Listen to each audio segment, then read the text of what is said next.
class. Good morning, teacher.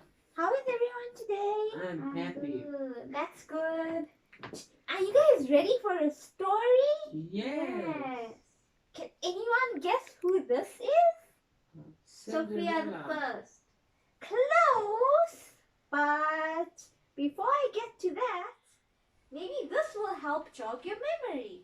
Does anyone have a clue who this may be? How does it jog my Cinderella. memory? Cinderella. Yes, that's right. Today I'll be reading a story on Cinderella. Once upon a time, there was a young girl called Cinderella. She lived with her mean stepmother and her two stepsisters.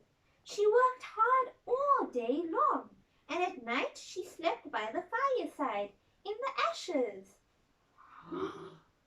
Can everyone see the fire over there? I see the cat. Oh yeah, and there's a cute little cat.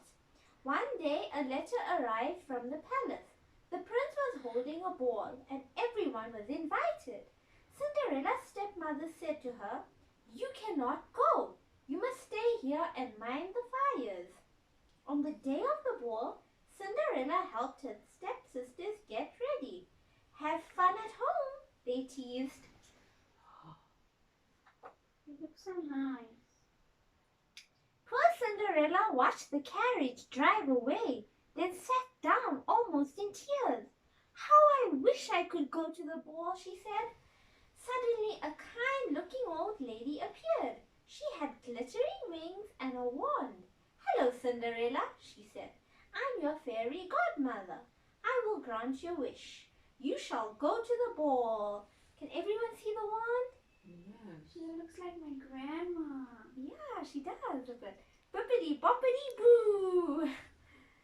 Cinderella's fairy godmother smiled and said, "First we need a way to get you to the palace. Fetch the largest pumpkin from the vegetable patch." She waved her wand and the pumpkin became a carriage. I don't like pumpkins. Yeah, not everyone loves pumpkins. "Now you need some horses and a driver to take you to the palace," said the fairy godmother. And in 2 flicks of her wand, 4 mice became 4 horses, and a rat became a coachman. Ew, rats. Disgusting. "Now for the most important part," said Cinderella.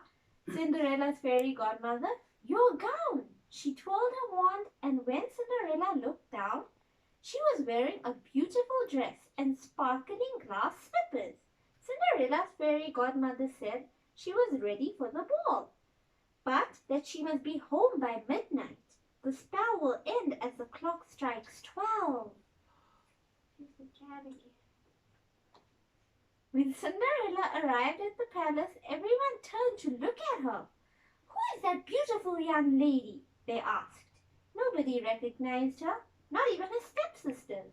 The prince danced with Cinderella all evening. She was enjoying herself so much that she didn't notice the time.